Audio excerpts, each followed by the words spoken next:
Welcome to Kudos Kids.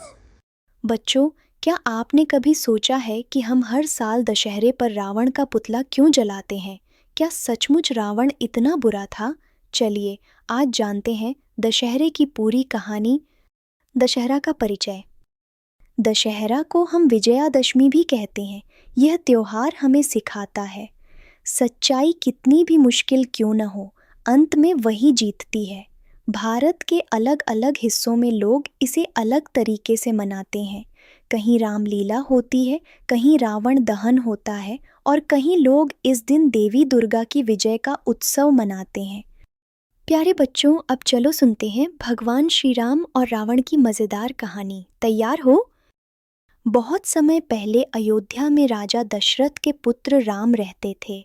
Ram बहुत ही सत्यवादी, साहसी और धर्म का पालन करने वाले थे। राम जी अपनी पत्नी सीता और भाई लक्ष्मण के साथ वनवास में गए। तभी राक्षसों का राजा रावण अपनी चालाकी से माता सीता का हरण कर उन्हें अपने रथ में बैठाकर लंका ले गया। तो बच्चों, अगर कोई आपकी प्यारी चीज़ चुरा ले जाए तो आपको कैसा लगेगा? बिल्कुल वैसा ही राम जी के साथ हुआ। राम जी ने माता सीता को वापस लाने के लिए हनुमान जी और पूरी वानर सेना का साथ लिया। सबने मिलकर राक्षसों के राजा रावण से एक बड़ा और साहसी युद्ध लड़ा। यह युद्ध कई दिनों तक चला। आखिरकार अश्विन मास की दशमी तिथि को श्री राम ने रावण को पराजित कर दिया और माता सीता को वापस ले आए। इसलिए इस दिन को दशहरा या विजयादशमी कहते हैं। सोचो बच्चों, इतना बड़ा और ताकतवर रावण हार गया, लेकिन क्यों? क्योंकि वह गलत रास्ते पर था। अब बच्चों, चलो जानते हैं कि रावण दहन की परंपरा क्यों होती है और इसके पीछे छुपा क्या कारण है। हर साल दशहरे पर बड़े बड़े मैदानों में रावण, मेघनाद और कुंभकर्ण के पुतले बनाए जाते हैं। शाम को उन्हें जलाया जाता है।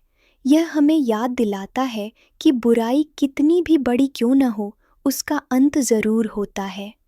क्या आपने कभी सोचा है कि रावण के पुतले इतने लंबे क्यों बनाते हैं? ताकि हमें लगे कि बुराई बहुत बड़ी है, लेकिन जीत हमेशा अच्छाई की होती है। बच्चों, क्या आप जानते हो दशहरा को माँ दुर्गा की विजय के रूप में भी मनाया जाता है? आइए जानें क्यों। भारत के कुछ हिस्सों में दशहरा माँ दुर्गा की विजय के रूप में भी मनाया जाता है। कहते हैं कि माँ दुर्गा ने 9 दिनों तक महिषासुर नामक राक्षस से युद्ध किया और दशमी के दिन उसका वध किया। क्या आप जानते हैं कि माँ दुर्गा को क्यों शक्ति कहा जाता है? क्योंकि वो हमें सिखाती हैं कि हर इंसान के अंदर शक्ति छुपी है। बच्चों, दशहरा हमें कई बातें सिखाता है। सच्चाई की जीत हमेशा होती है। बुराई चाहे कितनी भी ताकतवर हो, उसका अंत होता है। हमें झूठ, लालच और अहंकार से बचना चाहिए। धैर्य और साहस से हम किसी भी मुश्किल को हरा सकते हैं। अब आप बताइए, अगर आज रावण हमारे बीच होता तो उसकी कौन सी बुराई हमें सबसे पहले खत्म करनी चाहिए? झूठ, गुस्सा या लालच? इसलिए प्यारे बच्चों, हम दशहरे पर रावण दहन करके यह संदेश लेते हैं कि सत्य, अच्छाई और धर्म की राह पर चलने वाला ही सच्चा विजेता होता है। तो बच्चों, अगली बार जब आप दशहरे पर रावण का पुतला जलते देखें तो याद रखिए, हमें अपने अंदर की बुराइयों को भी जलाना है। धन्यवाद।